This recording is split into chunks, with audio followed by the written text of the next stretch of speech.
Pablo Escobar ha sido contada de diferentes maneras.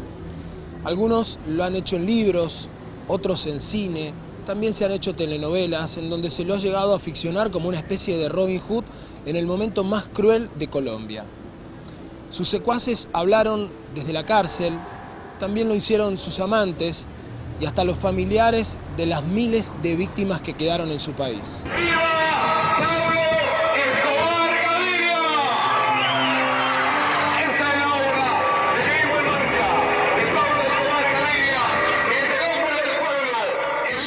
Aún existe un mito acerca de la fortuna de Pablo Escobar y también demasiadas sospechas y preguntas sobre cómo llegó la familia de Pablo Escobar a la República Argentina.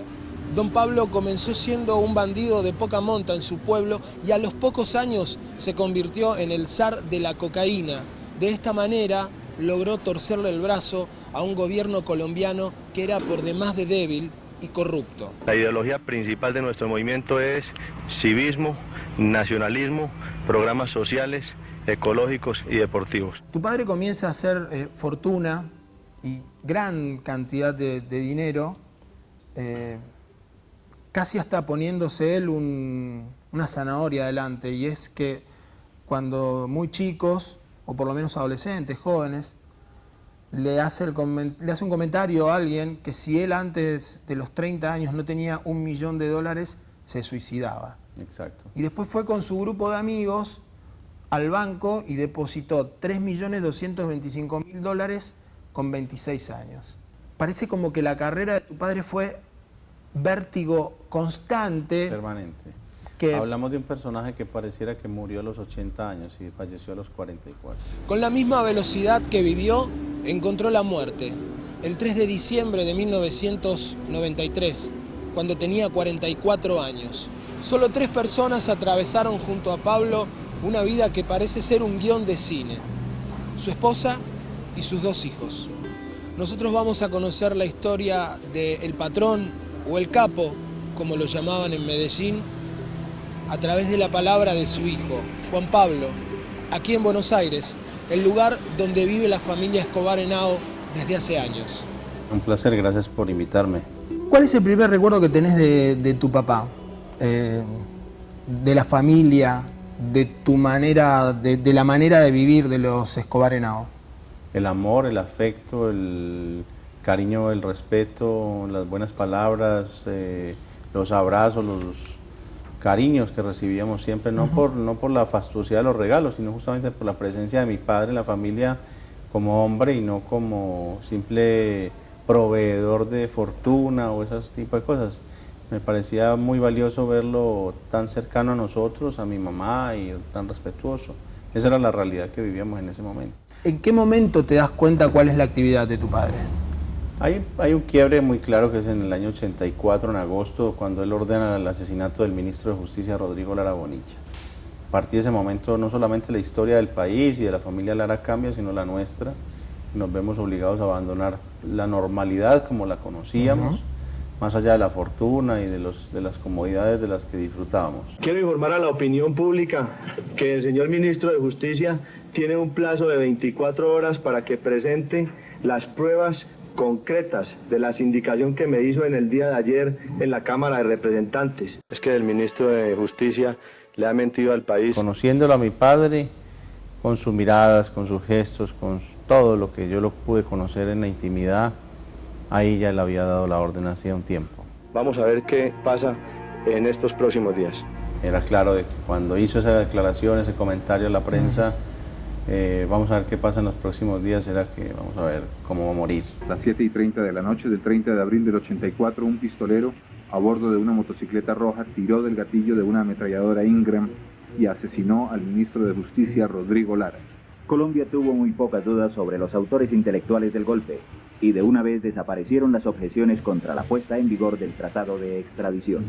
Sebastián, hay otra frase de tu padre también que es que cada hombre hace su destino para bien o para mal. El destino de los seres humanos está marcado para bien o para mal. Esa era la ahí está la frase. En eso también hay algo de vos sabrás lo que haces en caso que te pongas en contra de Pablo Escobar. Exactamente. A mi padre no se le podía atravesar nadie, el que se le atravesaba se lo llevaba. A la seguidilla de bombas que explotaban a diario, Escobar dio un golpe que fue una demostración de hasta dónde era capaz de llegar. Yo no busco, y mi anhelo no es que haya un enfrentamiento entre el pueblo colombiano. Yo busco la paz y siempre he predicado la paz y he anhelado la paz. Atacó el Palacio de Justicia dejando 100 muertos, entre civiles, militares y guerrilleros. La prensa era otra piedra en el zapato para Pablo. Los titulares de los diarios se ocupaban de dejarlo como lo que era, un narcotraficante, y no como un empresario exitoso como pretendía mostrarse. En Antioquia todos conocen las inversiones en el campo de la industria, en el campo de la ganadería y en el campo de la construcción. Pero usted puede asegurar que su dinero nunca ha tenido vinculación con el narcotráfico. Siempre he asegurado que mi dinero no tiene vínculos con el narcotráfico. El 17 de diciembre de 1986 llegó el turno del director del diario El Espectador.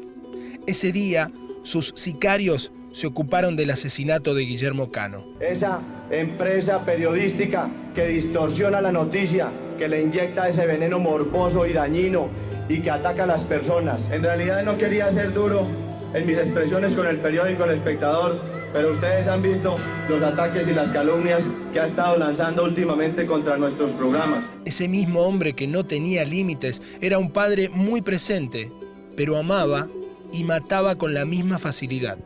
¿Cuántas veces pensaste en la ambigüedad del amor que había dentro de tu hogar, de lo que le pasaba a él con vos, de los abrazos, de los besos, de lo que le pasaba a él con Manuela, que estaba completamente enamorado de Manuela, que le contaba cuentos y cuando no se los contaba se los grababa para que Manuela los pudiera escuchar, de lo que le pasaba con tu madre, de ese noviazgo tan rápido y de ese casamiento con Victoria con 15 años.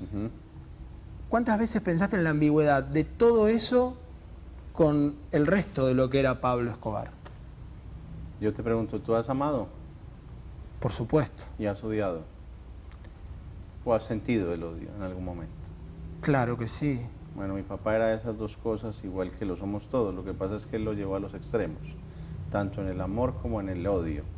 Cuando te amaba de una manera absoluta, incondicional, y cuando te odiaba lo hacía igual de bien o de mal. Escobar era el que elegía, el que tenía el mazo de naipes y decidía cuál era el juego, sabiendo que el que ganaba era siempre él. Es por eso que en esos planes el candidato Luis Carlos Galán no entraba. Galán prometía extraditarlo a los Estados Unidos. El final de Galán también estaba escrito. Fue el 18 de agosto de 1989. Sí, en este momento él va entrando a la plaza de Soacha vendiendo un carro destapado y pues como ven ustedes, todo el mundo lo estaba tocando, lo quería coger.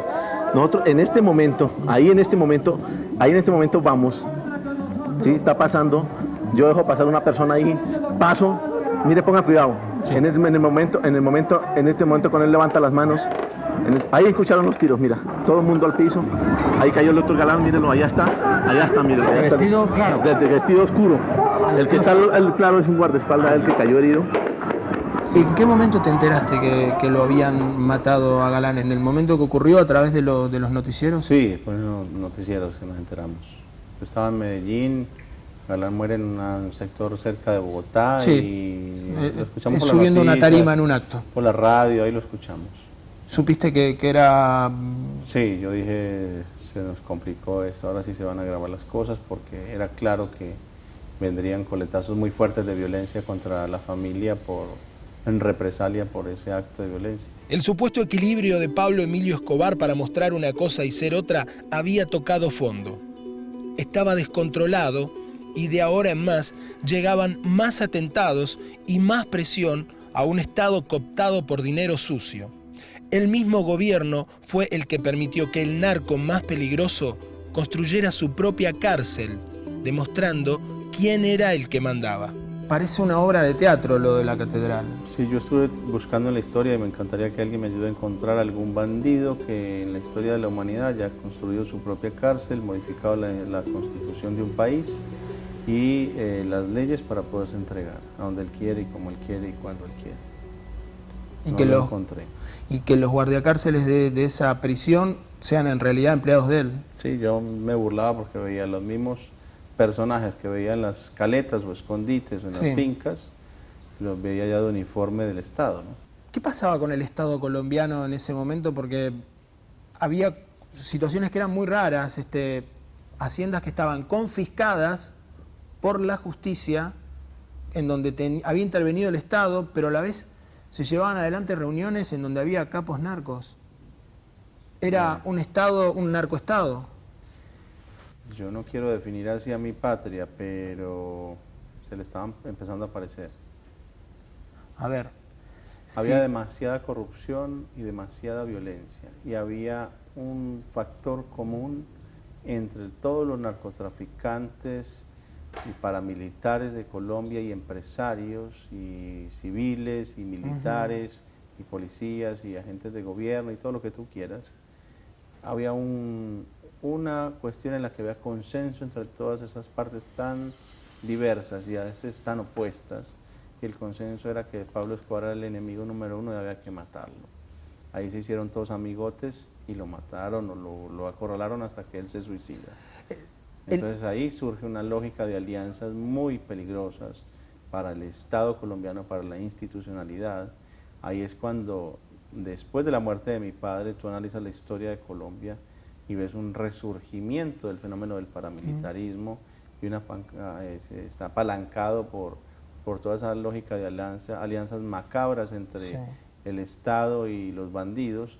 Y era uno de los argumentos que utilizaba mi papá, que él decía que ya no se sabía quién era más malo, porque los que salían a criticarlo de día ante los medios con uniformes o con corbatas eran los mismos que se ponían las capuchas para salir a la noche a hacer las masacres en todas las esquinas de Medellín.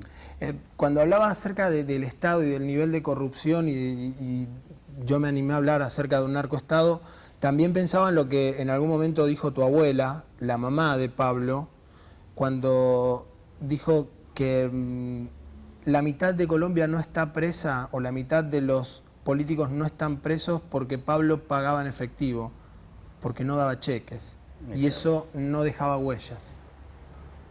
Porque mi padre tenía códigos y los políticos no. Él les cumplía con las promesas de darles dinero y ellos se le robaban el dinero y no se las cumplían.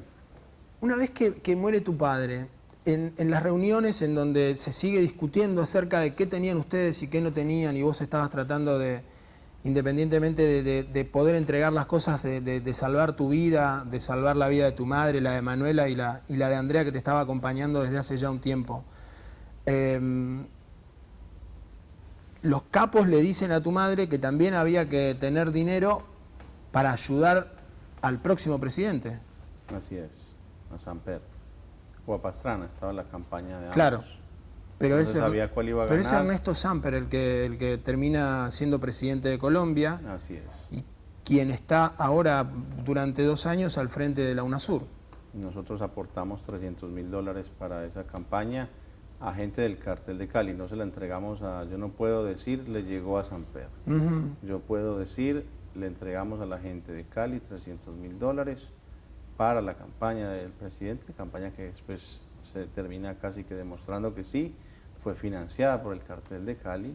Bueno, hay un proceso 8000 que tiene que ver con la investigación acerca de lo que fue el aporte. Samper fue absuelto y bueno, uno debería respetar la justicia. Sí, por supuesto. Cuando es bien administrada, ¿no? Pero estoy simplemente de que hay sentencias, sí, hay que respetarlas, pero a veces las sentencias no reflejan la realidad. Pero el problema no era solo colombiano. El negocio de Escobar no estaba circunscripto a su país y los miles de millones de dólares se gestaban y se gastaban un poco más al norte. Cuando uno apunta todo a Colombia, me parece que se está olvidando también del papel que jugó Estados Unidos, un papel en donde uno puede pensar que los controles no eran los controles de hoy en día, en que no existía la tecnología de hoy, pero me parece que había mucha más hipocresía que ingenuidad. Y yo creo que ha ido en aumento. Entraban toneladas de cocaína. Pero el problema no es eso, el problema no es que se frenó. ¿No? El problema es que ha ido incrementando. Hoy hay esos controles que tú dices, hoy hay esa tecnología, Hoy hay esa capacidad de detección Sí. y faltan drogas en las calles. Han subido de precio como para decir hay un faltante en el stock. Y hay, Ha bajado la cantidad de consumidores, ¿no? ¿y cuál es el Se ha consumidor? incrementado la violencia, se ha incrementado la corrupción y se ha incrementado el tráfico gracias a la prohibición. ¿Y cuál es el país número 1 en el consumo de cocaína? Yo entiendo que está entre Estados Unidos y España. Se debaten a veces o en primer lugar. Más allá de los... Teniendo en cuenta la cantidad de habitantes que... Claro, sí.